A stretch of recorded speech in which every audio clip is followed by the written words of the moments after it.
बिस्मिल्लाहिर्रहमानिर्रहीम, अस्सलामु अलैकुम। ईद स्पेशल शो में आपका मेज़बान रमज़ान शेख आपकी खिदमत में हाजिर है। आज हम आपकी मुलाकात करवाने जा रहे हैं एक ख़ूबसूरत शख्सियत के साथ, जिनका म्यूज़िक की फ़ील्ड के अंदर ख़ासा तजुर्बा है, बड़ा काम किया और उसके बाद उन्होंने अपने आप को चेंज कर लिया। वो फिर पॉलिटिक्स के अंदर आ गए। जी हाँ, मैं बात कर रहा हूँ जवाद अहमद साहब की, जो हमारे साथ मौजूद हैं।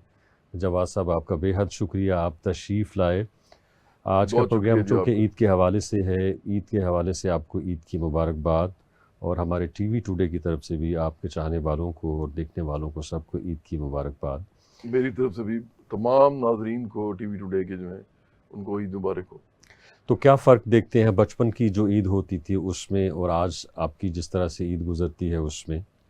बस बचपन में आपको पता है वो माँ बाप के साथ ईद जो होती है वो तो माँ बाप के साथ ही होती है। माँ बाप नहीं रहे तो इसलिए मुझे लगता है कि ईद का वो मज़ा भी नहीं रहा।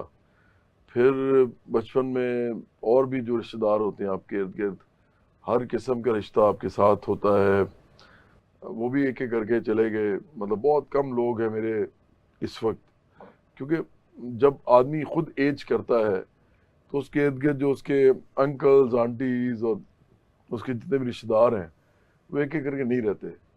तो बड़ों के साथ ईद का बच्चों को बड़ा मज़ा आता है, तो वो शायद ख़त्म हो गया।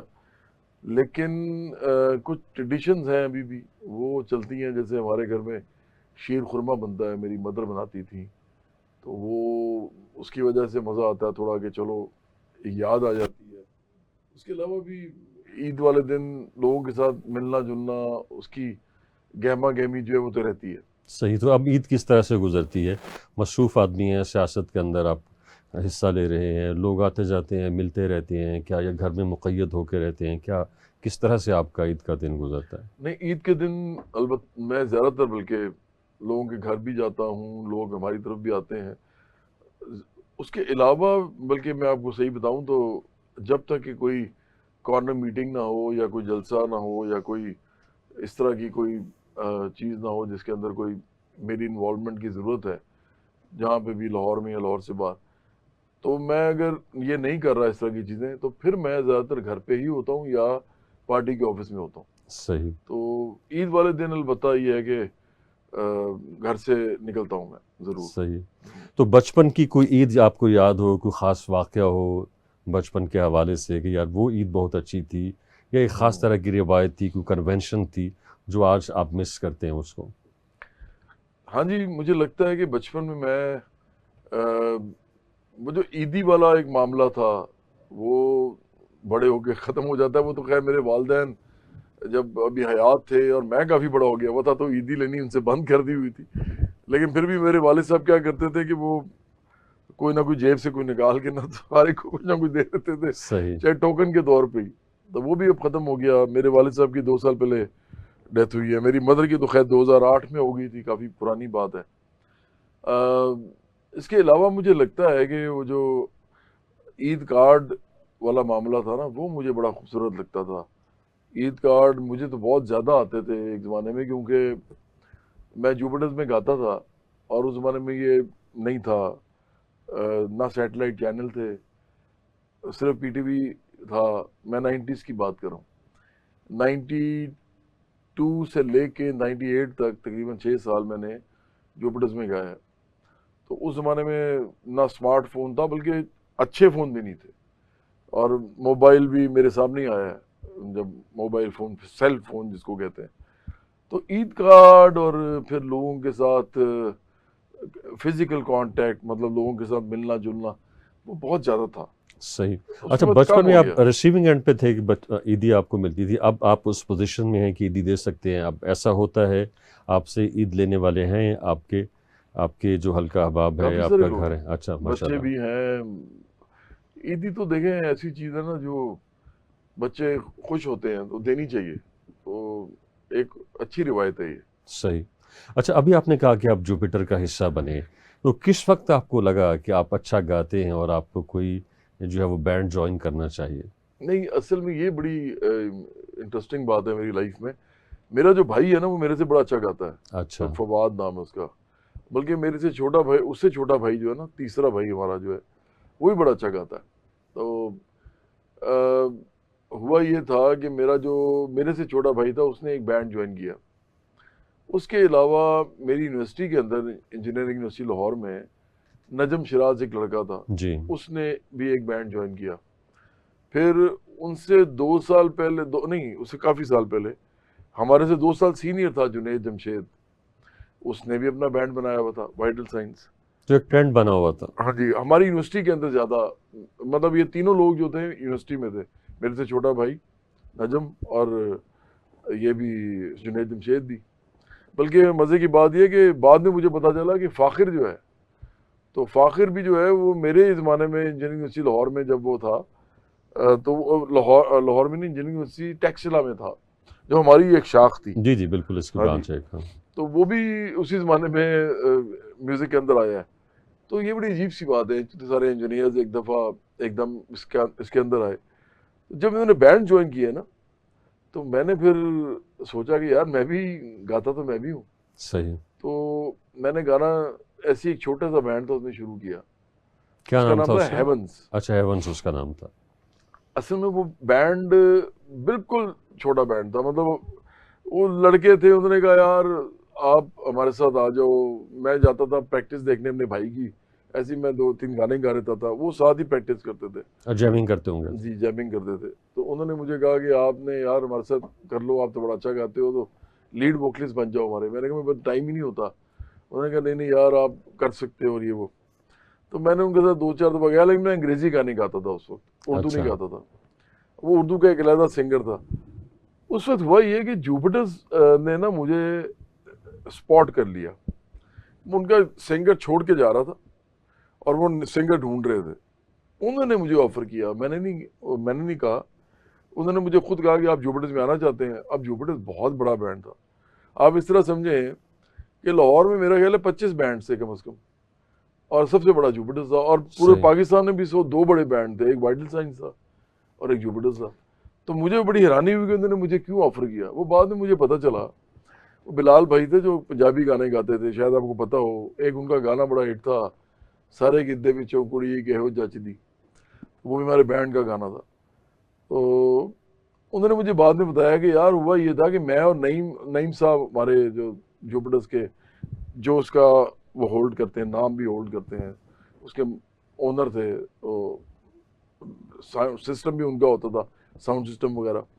उन्होंने कहा हम दोनों आए तो आप गा रहे थे एक जगह, तो मैंने नईम को कहा कि यार ये जो लड़का है ना, ये इसकी ना वो रॉक स्टार वाली लुक है। मेरे लंबे ठीक। लंबे बाल होते थे जी। और मैं ज़रा थोड़ा सा वेट ट्रेनिंग वगैरह किया करता था। अब तो मैं उस तरह नहीं करता।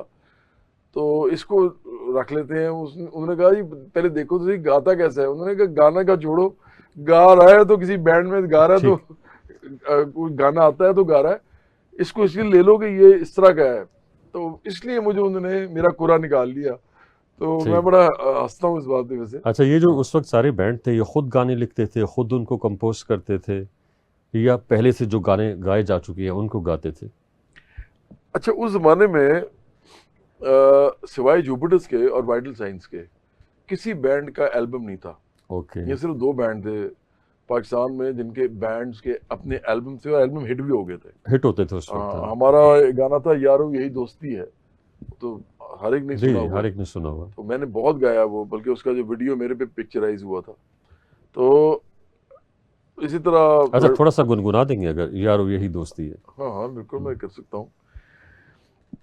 यारो यही दोस्ती है, किस्मत से जो मिली है, सब संग चले सब रंग चले, चलते रहे हम सदा, यारो यही दोस्ती है। तो मैं जब उस जमाने में क्योंकि सारे बैंड्स तो एल्बम नहीं बनाते थे, तो हमारे बैंड के अंदर एक ये मामला था कि हम जहाँ भी जाते थे ना, तो लोग हमें हाथों हाथ लेते थे कि यार ये तो टीवी पे भी आते हैं, ये तो बहुत ज़्यादा वो बड़े बैंड हैं। तो आपने सवाल पूछा था कि हमारे जो, जी जी, उस वक्त इतने सारे बैंड्स थे, गाने क्या वो खुद लिखते थे, क्या वो खुद कंपोज वो हम करते खुद थे? करते थे, हम खुद अच्छा। करते थे। लेकिन बाकी सारे बैंड जो थे और हम भी, क्योंकि आपने देखे ना एक टाइम पे आपने शो पे आपने कम से कम 30 गाने तो गाने होते हैं, जी इतना 3 घंटे का अगर आपने शो करना है, अब 30 गाने तो नहीं आप गा सकते सारे के सारे अपने, आपके पास गाने ही नहीं है इतने। तो कवर सॉन्ग्स बहुत ज्यादा करते थे हम, सही। बहुत ज्यादा, इंडियन गाने, अंग्रेजी गाने, पाकिस्तानी गाने, वो सब करते थे। अच्छा, एक वक्त था पाकिस्तान के अंदर नॉन फिल्मी म्यूजिक बहुत तगड़ा था, बहुत ज़्यादा मिकदार में गाने बनते थे और गाए जाते थे और लोग बेहद पसंद करते थे। इवन इंडिया के अंदर पाकिस्तान के तमाम बैंड्स के जितने भी सिंगर्स थे बहुत ज़्यादा पॉपुलर थे।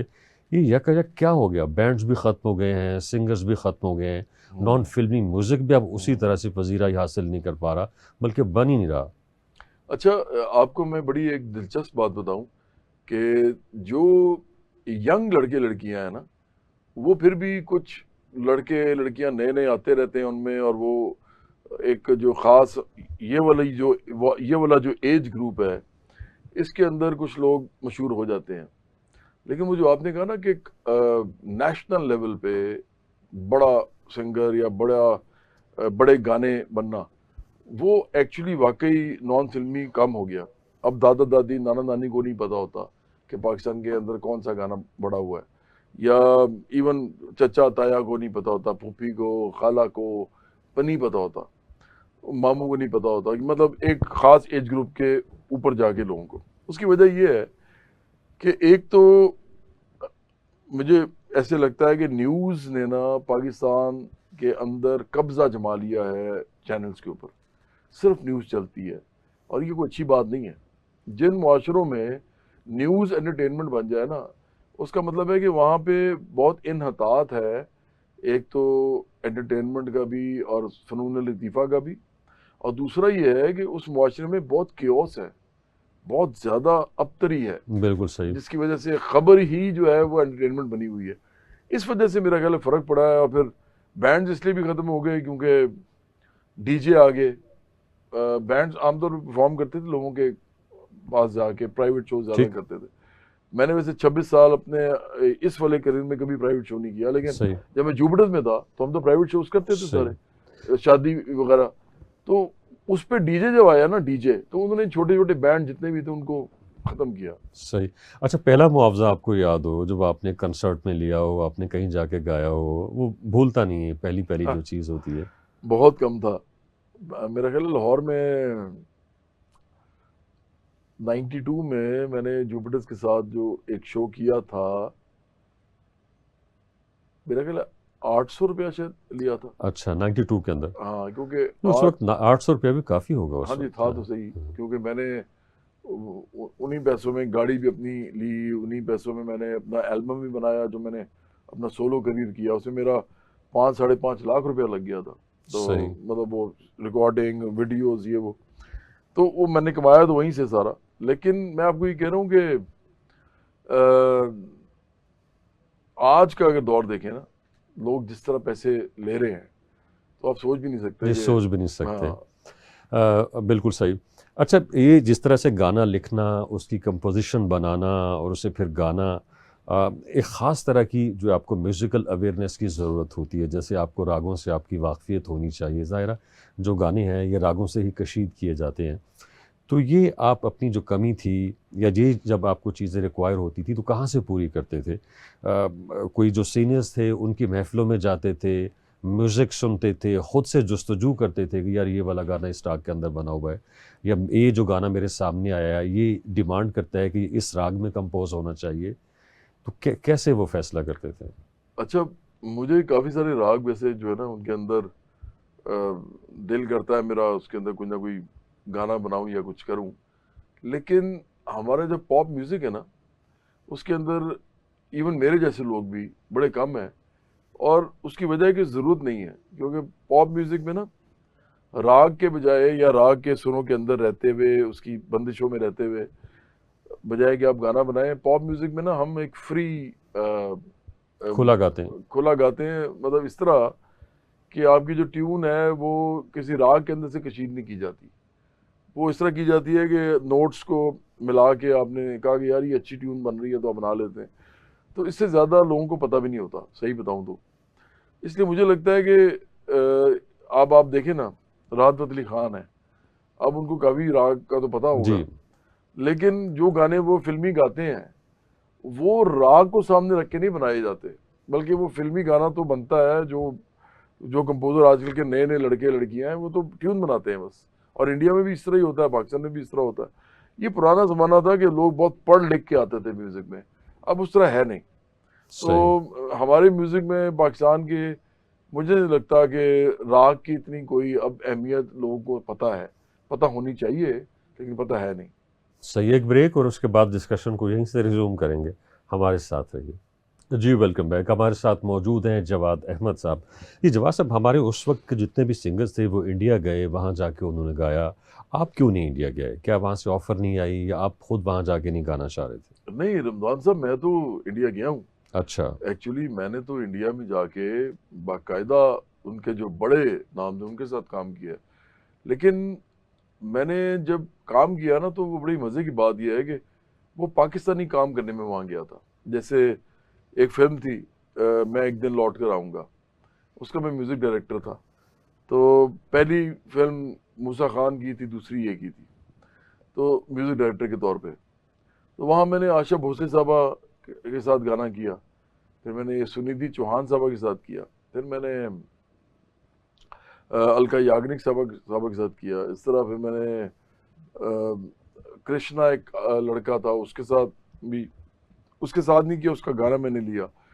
तो काफ़ी मैंने उधर काम किया। तो फिर मुझे महेश भट्ट साहब ने एक दफ़ा वो आए हुए थे वहाँ, जिस स्टूडियो में हमारी रिकॉर्डिंग चल रही थी। तो उन्होंने मुझे कहा कि आप सुना है कि वो जावेद फाजिल साहब कह रहे हैं, जो फिल्म के डायरेक्टर हैं, कि आप बहुत बड़े सिंगर हैं पाकिस्तान के। मैंने कहा जी मैं तो बस ऐसे ही हूँ, अब आपको ये तारीफ ज़्यादा कर रहे हैं। उन्होंने कहा मुझे कुछ सुनाए। तो मैंने ऐसे ही बैठे बैठे ही ना, मुझे याद है वो होटल का छोटा तो नहीं, बड़ा होटल था वो, सन एंड सैंड उसका नाम था। वो बॉम्बे के अंदर था, थे हम उसको मुंबई जिसको कहते हैं। तो वहाँ पे एक टेबल थी लॉबी में, तो वहीं पे हम बैठे हुए थे, वहीं पे वो चाय और कॉफ़ी वगैरह पी रहे थे। महेश साहब ने मुझे जब कहा तो मैंने ना टेबल पे ही बजा के तो बिन तेरे क्या है जीना मैंने वो गा दिया। उन्होंने मुझे कहा यार ये मुझे गाना चाहिए। तो मैंने कहा जी क्या मतलब? उन्होंने कहा ये गाना जो है ना मैंने फिल्म में डालना है। तो मैंने जावेद फाजिल साहब की शक्ल देखी, मैंने कहा जी ये तो मेरा अपना गाना है, मतलब मैंने अपने एल्बम में गाया हुआ है। उन्होंने कहा कोई फ़र्क नहीं पड़ता, इंडिया में नहीं सुना किसी ने, तो आप ये मुझे दे दें। तो फिर वो अगले दिन आए मेरे पास, स्टूडियो आए अपने भाई जो हैं मुकेश भट्ट के साथ। फिर उन्होंने मुझसे एक गाना लिया, कॉन्ट्रैक्ट साइन हुआ, फिर मैंने दोबारा गाया इसको इंडियन फिल्म के लिए। तो काम तो मैंने वहाँ पे किया है। सिर्फ इशू ये है कि मैं इंडिया में ठहरा नहीं। करियर लंबा क्यों नहीं कर सके? क्योंकि हम देखते हैं राहत फ़तेह अली खान या आतिफ असलम, ये बहुत लंबा गाया है इन्होंने वहाँ पे। मैं ठहरा नहीं वहाँ, क्योंकि अच्छा। देखिए मैं आपको बड़ी एक फिर एक इंटरेस्टिंग बात बताता हूँ। देखिए राहत और आतिफ जो है ना, ये आए हैं बहुत बाद हमारे, जी। तकरीबन मेरे और इनके दरमियान में 4 से 5 साल का फ़र्क है, 6 साल भी हो सकता है, मुझे एग्जैक्टली याद नहीं है। इनको ब्रेक चाहिए था। इनको ब्रेक जब चाहिए था तो उस वक्त ये ना शोज ज़्यादा करते थे ना राहत का अपना वो था, क्योंकि राहत जो थे वो कवाली करते थे, इस तरह की चीज़ें करते थे। लेकिन अभी फिल्म म्यूज़िक के अंदर नहीं थे वो, ये सबको पता है। कभी भी फिल्म के अंदर उन्होंने गाना नहीं गाया था। उससे पहले पाकिस्तानी गाए होंगे तो किसी जी, को पता नहीं पाकिस्तान के था। अंदर एक फिल्म में गाया था। हाँ लेकिन पता नहीं था ना, जी। अवाम उन्नास को नहीं पता था। पॉपुलर सिंगर नहीं थे। हाँ, तो अब वो होता ये है कि मैंने या अबरार ने या शहजाद रॉय ने या और भी बहुत से लोग हमारे ज़माने के, हमें ऑफ़र होती थी जब इंडिया से कि आप ये करें ऐसे करें, तो हम उस ऑफ़र को ठुकरा देते थे। किस लिए? टाइम ही नहीं होता था। आप इधर शो कर रहे हैं, आप उधर शो कर रहे हैं, आप अमेरिका में गए हुए हैं, आप इंग्लैंड में बैठे हुए हैं, आप पाकिस्तान में एक हफ्ते में 3 शो कर रहे हैं, थके बैठे हैं। अब आपको लगता था यार ये इतना ज़्यादा, मेरा इतना स्केड्यूल भी टाइट है, पैसे भी मैं ठीक ठाक थोड़े बहुत बना रहा हूँ, और साथ मैंने ट्रैवल भी करना है, तो मैं कौन इस तरह ये इस काम में जाएगा? मैं आपको सच बता रहा हूँ, ऐसे ही था। और हमें कभी कॉन्ट्रैक्ट भी वो करते थे तो वो कहते थे कि देखें अगर हमसे कॉन्ट्रैक्ट करेंगे तो हमारे साथ अगर आप गाना करेंगे तो फिर मतलब हमारे साथ काम करेंगे तो हम आपके तमाम कॉन्सर्ट जो हैं हमारे थ्रू आपको करने पड़ेंगे। अब ये हम कर नहीं सकते थे। इसको कहते हैं अपने पर काट के जी। अपने आप को किसी, जबकि आप पहले से एस्टेब्लिश्ड हैं।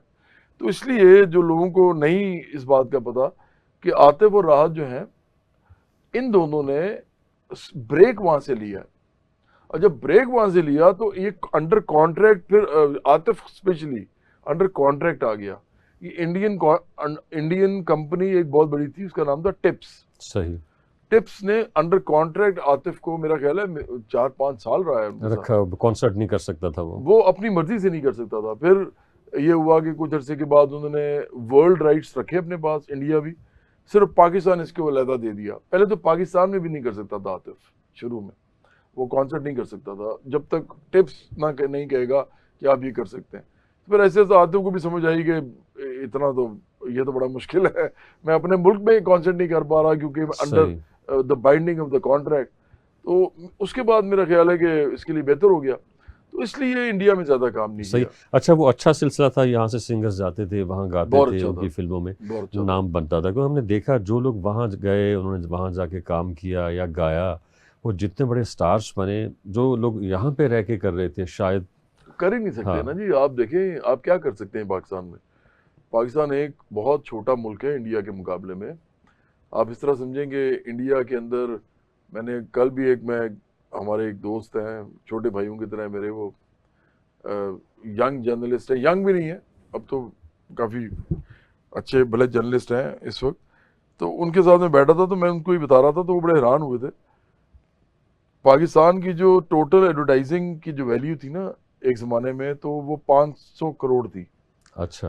तो ये पुरानी बात मैं कर रहा हूँ, मैं सिर्फ आपको कंपैरिजन के लिए बता रहा हूँ कि right at that point in time जबकि वो 500 करोड़ थी पाकिस्तान की, तो इंडिया की 26,000 करोड़ थी।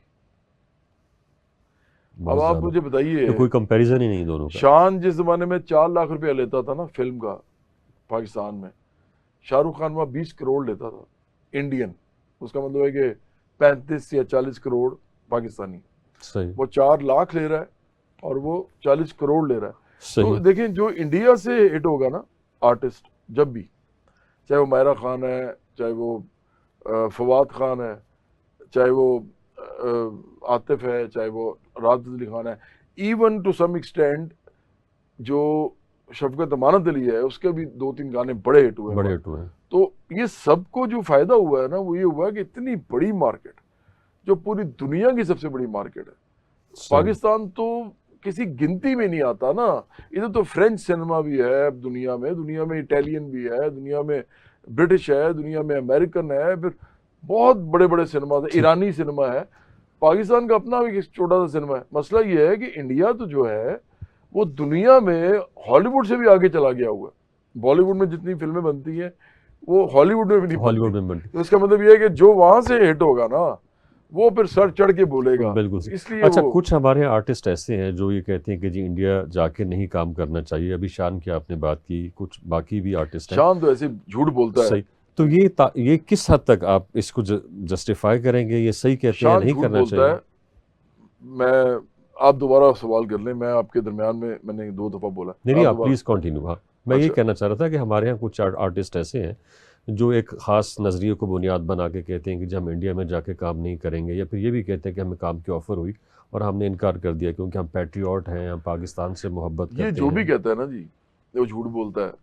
चाहे वो बड़े बड़े नाम हों पाकिस्तान के, मुझे पता है आप किन लोगों की बात कर रहे हैं। मिसाल के तौर पे शान है, वो आपको कहेगा जी मैं तो जी इंडिया में काम नहीं करता। गजनी की ऑफ़र हुई मुझे। वो गजनी की ऑफ़र उसने इसलिए कहा कि मैंने नहीं करनी क्योंकि उसको विलन का रोल वो दे रहे थे, तो उसने कहा जी मैं विलन का रोल नहीं करना चाहता।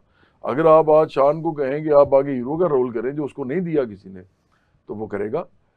इशू ये है कि क्या शान जो है इंडिया नहीं गया। शान मुझे एक दफ़ा को तो पता है कि वो इंडिया गया था। अच्छा। हाँ जी, वो तमाम एक ताइफा पूरा गया था, वो उसके साथ गया था और वहाँ पे जाके उसने मुलाकातें की थी, लेकिन वो नहीं कुछ बना। तो ये बात कहना, शान बड़ा अच्छा एक्टर है, बड़ा एक्टर है पाकिस्तान का, लेकिन कभी भी ना झूठ नहीं बोलना चाहिए। मैं आज भी आपको बताता हूँ, अगर इसको अच्छा रोल क्यों मिले, जो इसको लगे कि मेरी मर्जी का रोल है, मैं यहाँ पे बड़ा आर्टिस्ट हूँ, तो वहाँ पे भी बड़े आर्टिस्ट के तौर पे मुझे मिले। जैसे इवन अली जफर या फवाद खान को जो रोल्स मिले वो भी मिले इसको, दरमियानी फिल्म भी हो तो ये करेगा। क्यों नहीं करेगा? मसला ये है कि जब आदमी को लगता है ना कि अब मैंने जवाब देना है कि ये लोग तो चले गए हैं, मैं नहीं जा रहा, तो फिर आदमी कहीं ना कहीं पनाह लेता है। तो वो पनाह लेता है कभी वतन की मोहब्बत में, कभी जो है अब क्या मुझे या आतिफ को या राहत को या अली जफर को या फवाद खान को या मायरा खान को पाकिस्तान से मोहब्बत नहीं है?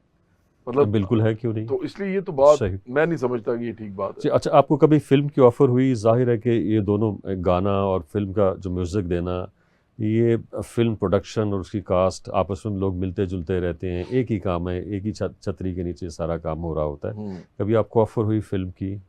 देखिए, मैंने तो एक फिल्म साइन करके तो छोड़ दी थी। वो ज़ेबा बख्तियार बड़ी एक्ट्रेस थी पाकिस्तान की, आपको पता है। वो उनका एक वही वाला मामला था कि इंडिया में उनको हीरोइन के तौर पे लिया गया था।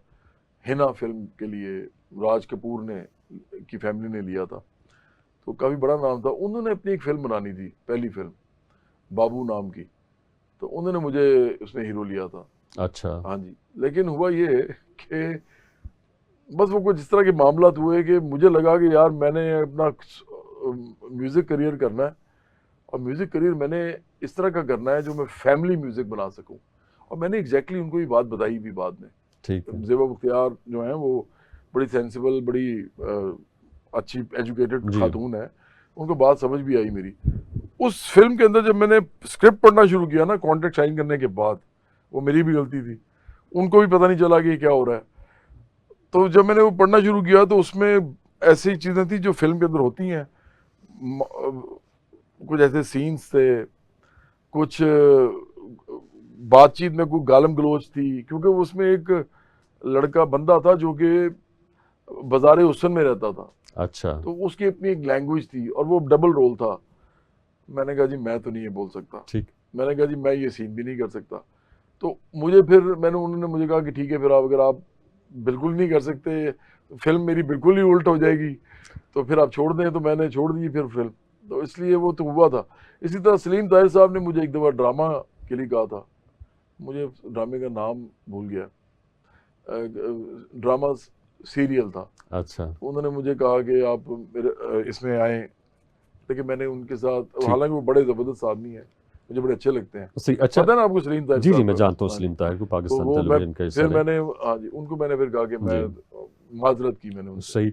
अच्छा, तो आपने जिन यानी आपके दौर के अंदर जितने वो बैंड के लीडिंग सिंगर्स थे, आपको क्या लगता है कि उनमें से यार ये बहुत अच्छा था, ये अच्छा गाता था, जो आपके हम असर थे या बाद में आए? हम असरों में तो मुझे सजाद अली जो है ना, जी, आज भी बहुत अच्छा वो गाते असल हैं। सिंगर हैं। जी, सही। वो जो कहते हैं ना मुस्तनद सिंगर, सही। उनको कहने की जरूरत नहीं है कि मैं गाना गाता हूँ, वो गाएंगे तो पता चल जाएगा जी, गाना बिल्कुल गाते सही। हैं। असल में ना, मैंने पहले भी बड़ी दफा ये बात की है कि हम लोग जो है ना, हम लोग गाना गाते हैं जबकि कुछ लोग गाते हैं। इन दोनों बातों में बड़ा फर्क है। अगर आप किसी से कहेंगे आप ख्याल गाएं या राग गाएं कोई, या कोई रियाज करके हमें सुनाएं, तो हम आम पॉप सिंगर ये नहीं कर सकते। ये जो लोग हैं ना, जैसे शफकत अमानत अली है, राहत फ़तेह अली खान है। अच्छा, अब इस लिस्ट में ना मैं हूँ, ना इब्रार है, ना आतिफ है, ना अली जफर है, ना दीगा क्या नहीं है, हमें से कोई नहीं है। ठीक। ये और लिस्ट है। अब ये सही। लिस्ट क्या है? जैसे राहत फ़तेह अली खान, शफकत अमानत अली खान, शफकत सलामत अली खान, बहुत बहुत बड़े सिंगर हैं, जो सलामत अली खान साहब के बेटे हैं। जी। फिर जावेद बशीर, बहुत बड़ा ये सिंगर है। बहुत बड़ा सिंगर है। उस्ताद हुसैन बख्श गुल्लू, बहुत जी। बड़े सिंगर हैं। इसी तरह ये जो हैं आजकल को नए लड़के जो हैं, उनमें एक तो अमानत अली बड़ा अच्छा लड़का है, जी, बड़ा अच्छा इमारत अली गाता है। बहुत अच्छा हाँ, गाता है। बहुत अच्छा गाता है।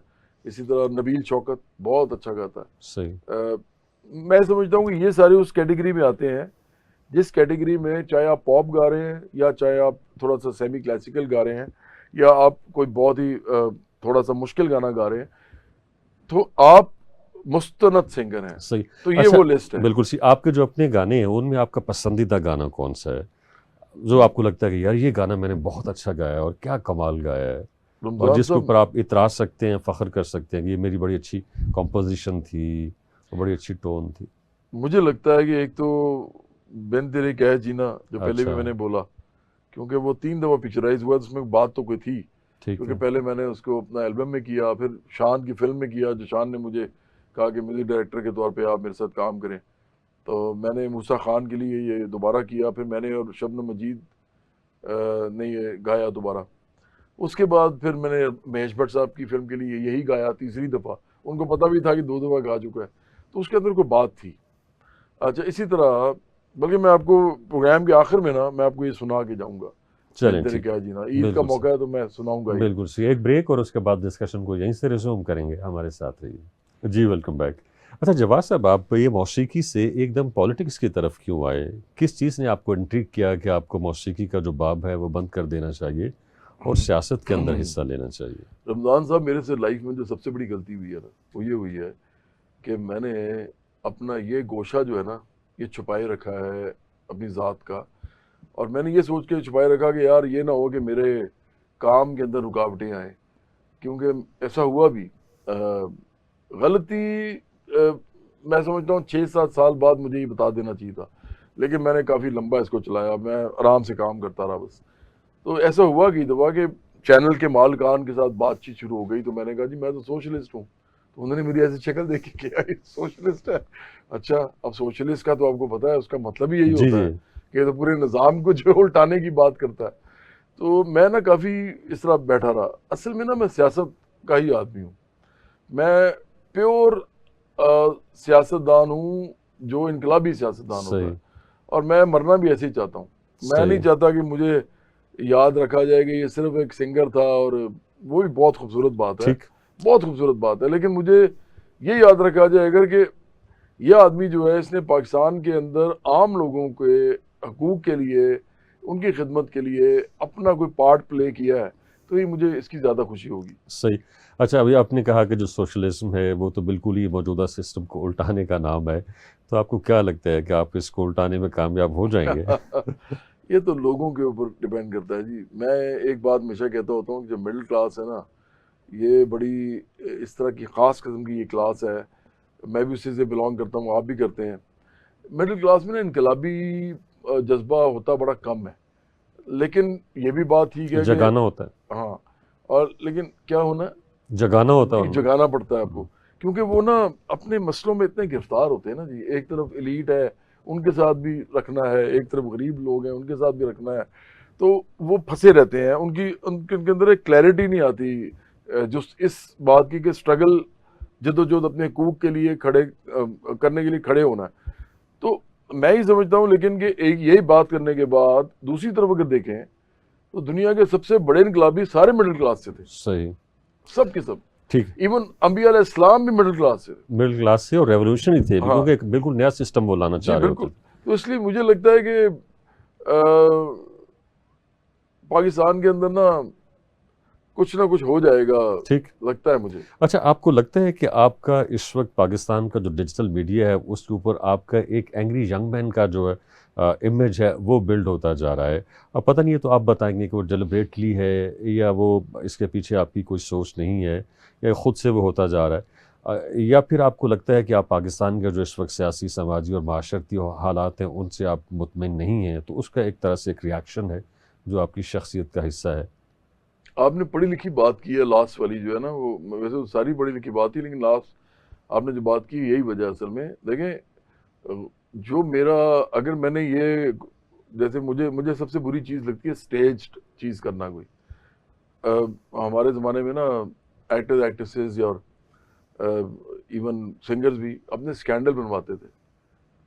मुझे पता जब चला तो मुझे हैरानी ये हुई कि ये हो कैसे सकता है।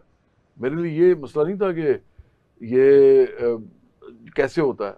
मैंने कहा कि ये हो कैसे सकता है, कोई कैसे बनवा सकता है अपना स्कैंडल। तो अगर आप ऐसे आदमी से अगर ये सवाल पूछेंगे ना कि मैंने खुद किया, मैंने कभी कोई काम ऐसा नहीं किया जो कि मुझे अपनी इज्जत का जो मेरा पैमाना है उससे मुझे नीचे गिरा दे। सही, ये जो भी हुआ है ये स्पॉन्टेनियसली हुआ है। मैं जब म्यूजिक में था तो मेरी बड़ी ठीक ठाक लड़ाइयाँ हुई हैं लोगों से। मैं उस वक्त ज़्यादा गुस्से में रहता था, मैं इसलिए कि मैं सिस्टम से तो पहले ही तंग था, ऊपर तो शोबिज़ में काम कर रहा था। शोबिज़ में बहुत इश्यूज हैं। देखें, शोबिज़ बेसिकली क्या है, शोबिज़ एक जाली किस्म का फील्ड होता है, इसमें जो आप होते हैं ना वो असल में नहीं होते। वो नहीं होती। तो उसके अंदर ऐसे ऐसे लोग हैं कि जब आप उनके साथ you rub shoulders with them तो आपको पता लगता है कि यार ये क्या है। सही। तो मैं गुस्से में उससे ज्यादा था। आजकल ये हुआ है कि कुछ लोग आके साफी बन के, आप जैसे साफी तो नहीं सारे होते, वो आपके साथ अगर इस तरह की गुफ्तगू करते हैं कि किसी सियासतदान की वजह से वो आपके साथ तंज या तनकीद और फिर आपकी बात भी ना सुने, सही, आपकी तो तरफ कई दफा जिसका हो इशारा जाता है है। वो चंद दिन पहले आपने एक पॉडकास्ट दिया है जो खासा वायरल हुआ है, जी और उसके हवाले से मुख्तलिफ लोगों के मुख्तलिफ राय है। कुछ कहते हैं प्लांटेड है, कुछ कहते हैं कि वो अपना एक एजेंडा लेके आया था। वो हुआ क्या है, ताकि इस वक्त जो प्लांटेड तो किसी कन्फ्यूजन है वो दूर हो सके, उसे थोड़ा सा आप खोलें। प्लांटेड तो किसी सूरत में नहीं है। ओके। उसका तो सिंपल ये है कि वो जो लड़का है, अब मैं ये बात बोल रहा हूँ तो वो आके बता दे कि जी प्लांटेड था, उसकी तो तबीयत साफ हो गई थी, उसको तो जिंदगी में दोबारा ही करेगा नहीं। अगर अगर वो, इसे कहते हैं ना कि नहीं, हुआ क्या था इंसान का, उसके अंदर, हुआ क्या जिसके ऊपर आपको गुस्सा आया? देखें एक आदमी आके जिसको कोई नहीं जानता, भाई बड़े बड़े जर्नलिस्ट मेरे से इस तरह बात नहीं करते। मैं उस वक्त से पाकिस्तान में एक नाम हूं जिस वक्त अभी न्यूज इंडस्ट्री स्टार्ट ही नहीं हुई थी। न्यूज इंडस्ट्री तो स्टार्ट हुई है 2002 में। जी। तो साफ़ी मेरे सामने बने हैं, ये सारे बड़े बड़े साफ़ी मेरे दोस्त हैं या वाकफ़ हैं, बहुत अच्छे गहरे वाकफ़ हैं, ज़्यादातर फैंस हैं मेरे। अब एक लड़का उठ के आ जाता है, और वो भेजा भी गया था उसको, उस चैनल के हेड ने भेजा था। अच्छा। उन्होंने कहा जी ये इमरान खान के बारे में ये करो, आजकल ये ज़्यादा कर रहे हैं उसके अगेंस्ट, तो आपने ये सवाल करने हैं। वो उसने सवाल किए, बेशक आप करें, सख्त सवाल करें, आप तंजिया करें, जो भी करना चाहते हैं करें, लेकिन आप उसकी बात सुने दूसरे आदमी की, उसकी रिस्पेक्ट होती है गेस्ट की। वो बिल्कुल यंग लड़का, इसको कोई नहीं जानता, वो शुरू हो गया, मेरी बात ही नहीं सुन रहा था। बार बार मैं उसको कहता था यार मेरी बात जवाब तो सुन लो, दरमियान में फिर कूद पड़ता था। इसलिए मेरा ख्याल है कि मैं अपना टेम्पर लूज कर गया। आइंदा मैं ऐसा होगा तो उठ के चला जाऊंगा। जो मैंने उस वक्त उसको कहा वो शायद नहीं कहना चाहिए था, लेकिन उसने भी इंतहा की हुई थी, और कोई पता नहीं है दोबारा ऐसा फिर करना पड़ जाएगा सही। भी। अच्छा, अभी आपने कहा कि म्यूज़िक फील्ड के अंदर आपकी बहुत सारी लड़ाइयाँ हुई हैं। मैं एक वीडियो क्लिप देख रहा था जो इब्रारुल हक के हवाले से था, तो वहाँ पे जो होस्ट बैठा हुआ था उसने पूछा कि जवाद अहमद के मुतालिक आपकी क्या राय है। तो उन्होंने कहा कि जी अल्लाह मुझे हासदीन के शर से और उनके हसद से महफूज फरमाए। अच्छा, आप भी कम शख्सियत नहीं हैं इब्रारुल हक साहब से, तो आप क्या हसद करते हैं वो जिससे वो अल्लाह ताला की पनाह मांग रहे हैं? मैं तो ये समझता हूँ कि मैंने पहले भी कहा था, और ये मैं इधर कह के जा रहा हूँ कि अबरार को ना ख्याल करना चाहिए। उसको पता है कि मैं इनकलाबी आदमी हूँ। अब अगर दोबारा कोई, ये आखिरी दफ़ा उसको माफ़ कर रहा हूँ, अब अगर उसने कोई ऐसी बात की ना, तो मैं उसका असल चेहरा जो है वो सब लोगों के सामने लेके आऊँगा। क्योंकि देखें अंदर सबको पता होता है, इस फील्ड में मेरा भी सबको पता है, इसका भी सबको पता है कि ये क्या करता रहा है, वो भी पता है, मैं क्या करता रहा हूँ वो भी पता है। तो ध्यान से बात किया करे। ये आजकल पीटीआई के लोग जो ना ये इस तरह की गुफ्तगू करते रहते हैं बस, तो मैं सुन के हंसता हूँ। इसको भी खुदा हिदायत दे, सही है। और पीटीआई के लोगों को भी दे। सही। अच्छा, पीटीआई की अभी आपने बात की है, हम देखते हैं कि जो सारा जितना भी डिजिटल मीडिया है वो इस तरह की उम्मीदों से, इस तरह के इम्कानात से भरा हुआ है कि जी इमरान खान आज बाहर आ रहा है, इमरान खान कल बाहर आ रहा है। आपको क्या लगता है कब तक वो बाहर आ जाएगा?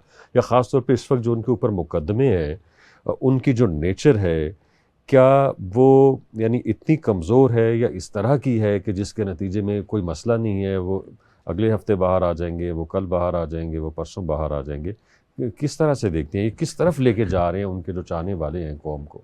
देखें आजकल ना इनको बड़ी तकलीफ है, पीटीआई को मेरी से बहुत ज़्यादा तकलीफ है। ये भी जो साफ़ी भी आया था इसीलिए इसने इस तरह की बातें की, क्योंकि मैं ना इमरान के बारे में बड़ी सख्त मौक़िफ़ अख्तियार करता हूँ। मैं उसको इमरान खान कहता भी नहीं हूँ, मैं उसको सिर्फ इमरान कहता हूँ, क्योंकि ये मेरे मुल्क का, आप इस तरह समझें कि मुजरिम बन चुका हुआ है। ये लोगों को एहसास नहीं होता कि इसने कितना फसाद इंतशार मचाया है मेरे मुल्क में। मैंने इस मुल्क में बड़ा नाम कमाया है, मैं इस मुल्क के अंदर बड़ा टॉप टियर का सिंगर हूँ, मतलब जो फेमस या पॉपुलर होते हैं। अभी भी बसंत में मेरा जो गाना था वो तीनों दिन नंबर 1 पे रहा है, ये उचिया मजाजा वाली, मतलब इंस्टाग्राम, टिकटॉक, फेसबुक, तमाम छतों पे यही चल रहा था, सबको पता है। तो जब मैं ये कहता हूँ ना कि इमरान को ख्याल ये करना चाहिए कि आप अपनी सियासत बेशक करें, लेकिन अगर आप बूट पॉलिश करके आएंगे अपने मालिकों की, जो कि मैंने कभी नहीं की है एज ए सियासतदान, तो आप उसके बाद अगर वो आपको निकाल देंगे क्योंकि आपसे चल नहीं रहा कुछ, तो आप उसके बाद क्या लोगों को कहेंगे कि देखिए जी मैं मजलूम हूँ, मेरे लिए बाहर निकलो। और फिर लोगों को, बेचारों को, गरीब बच्चों को, अपने बच्चे बाहर बैठे हुए हैं, खरबपति बचे, जी गरीब बच्चों को आप गुमराह करेंगे। सही। मैं इसलिए कहता हूँ कि ये बाहर नहीं आने वाले, ये बिल्कुल बाहर नहीं आएंगे, ये सिवाय डील करने के इनके पास कोई ठीक। तरीका नहीं है। अच्छा, जिस तरह से उन्होंने हमारी जो यूथ है उनका जहन पॉल्यूट किया है रियासत के ख़िलाफ़, रियासती इदारों के ख़िलाफ़ और स्पेशली अफवाज पाकिस्तान के ख़िलाफ़, तो उन बच्चों के जहनों को किस तरह से साफ़ किया जा सकता है? क्योंकि अगर वो बाहर आता है तो उसके नतीजे में फिर अपने उसी एजेंडे को बिल्कुल वो प्रोलॉन्ग करेगा और उसी बिल्कुल के अंदर करेगा, वो एड इन करेगा। अगर वो बिल्कुल बाहर करेगा। आता है तो उसको जल्यूट करने के लिए रियासत को क्या करना चाहिए और बाकी जितने भी ओपिनियन लीडर्स हैं उनका क्या किरदार बनता है इसमें? मेरा तो ख्याल है कि जितने भी लोग यूट्यूब पे पैसे नहीं बनाना चाहते इमरान का नाम लेके, क्योंकि इस वक्त मजलूमियत का एक शाकार बना हुआ है कि जी मुझे देखें जेल में डाल दिया, ये कर दिया, अपनी हरकतें नहीं देखेंगे। अब जब खुद ये वजीर आजम था तो इसने कितने लोगों को जेलों में डाला था। तो इशू ये है कि उन्होंने तो जो भी किया था आपने डाल दिया जेल में। आपको जेल में इसलिए नहीं डाला गया कि आप चोरी, करप्शन, ये वो भी है, वो गलत बात है। असल में आपको इसलिए डाला गया है क्योंकि आप नज्म व नस्क को नुकसान पहुंचा रहे थे।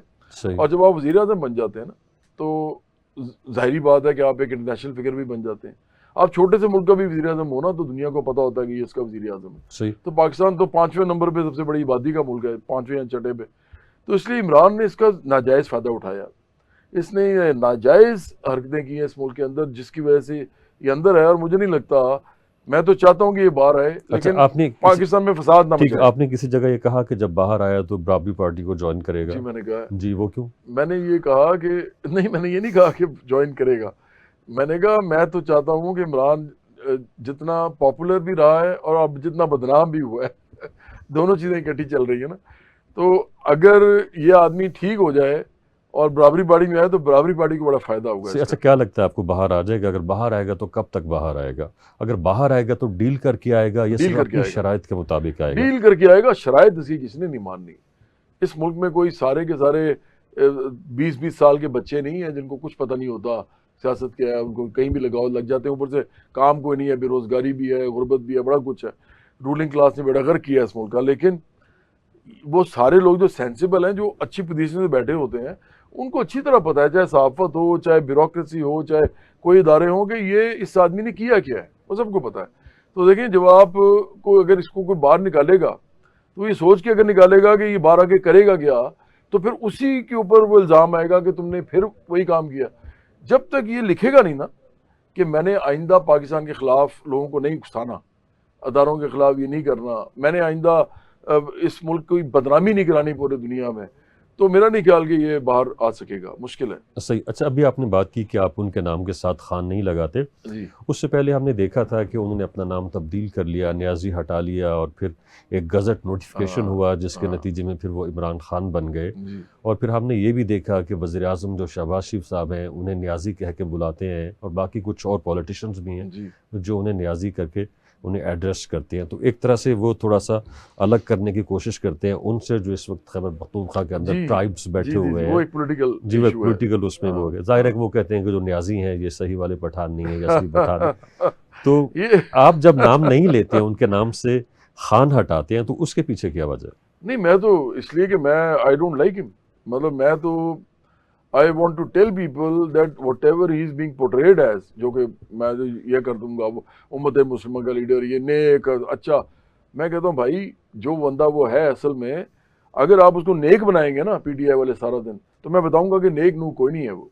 तो इसलिए मैं इमरान कहता हूँ, मैं बाकायदा इसलिए कि इसकी इतनी औकात नहीं है, मेरे मुल्क में फसाद में जाता है, इतनी औकात नहीं कि इसको इमरान खान कहा जाए, मेरा सही। मसला ये।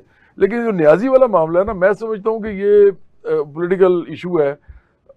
मज़े की बात है कि जब आप ये कहते हैं तो न्याजी, इमरान खान के लोग कहते हैं कि जी न्याजी भी तो पठानों की एक शाख है, वो एक आगे बहस चल पड़ती है।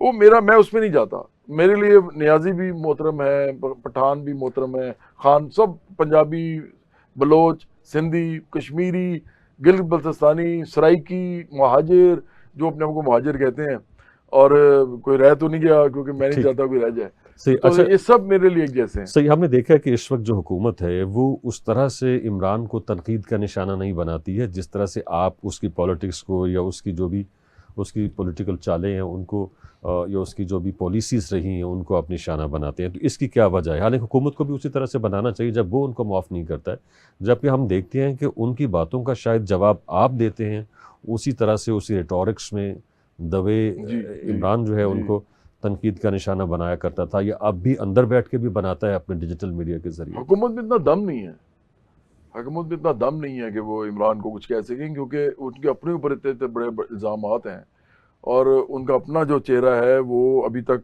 उसको बिल्कुल साफ नहीं कर सके। मैं तो एक साफ आदमी हूँ ना, इसीलिए तो तकलीफ है पीटीआई को। ना मेरे पे कोई करप्शन का चार्ज है, ना मैंने कोई पैसा बनाया है, ना मैं इस मुल्क में कोई उल्टी सीधी हरकतें करता रहा हूँ, ना मैंने मूड पॉलिश की है। तो मैं जब बोलता हूँ मैं पाकिस्तान के लिए बोलता हूँ। मेरा नहीं ख्याल कि हमारी जो रूलिंग क्लास है वो पाकिस्तान के लिए कोई खास दर्द रखती है। मैं मिडिल क्लास का आदमी हूँ, प्रोफेसरों की औलाद हूँ, आप भी प्रोफेसर हैं, आपको पता है कि मैं इसीलिए इज्जत भी करता हूँ आपकी इस हवाले से। मैं समझता हूँ कि ये जो मुल्क है इसके अंदर हमारे जैसे लोग दर्द रखते हैं इस मुल्क का। इसलिए जब हमें लगेगा अगर अगर नवाज शरीफ, शहबाज शरीफ, बिलावल भुट्टो जरदारी, आसिफ जरदारी अगर यही हरकत करेंगे शाह महमूद कुरैशी और इमरान खान की तरह कि जी पूरी रियासत को जो है वो अपने पाँव के नीचे देने की कोशिश करेंगे, तो मैं उनके खिलाफ भी ऐसे ही बोलूंगा। अच्छा, बिल्कुल सही। उन्होंने इस हद तक किया नहीं है, ठीक, इसने इस हद तक किया है। बिल्कुल सही। अच्छा, हाँ इस जी। वक्त जो जंग लगी हुई है ईरान के अंदर, अमेरिका और इसराइल मिल के उसके ऊपर अटैक कर रहे हैं, पाकिस्तान के लिए बहुत मुश्किल सूरत हाल, क्योंकि पाकिस्तान जो है सऊदी अरब को बड़े कदर की निगाह से देखता है। ईरान के लोग हमारे भाई हैं, कि किस तरह से पाकिस्तान इससे अलग थलग रह सके, गैर जानिबदार रह सके। इस वक्त तक पाकिस्तान ने अपने आप को जिस तरह से बचा के रखा है, पाकिस्तान की बहुत फॉरेन अच्छा है। पॉलिसी रही है, इसको आप किस तरह से व्यू करते हैं? मैं तो समझता हूँ कि देखें, एक बात का क्रेडिट जो है ना वो एस्टेब्लिशमेंट को देना चाहिए।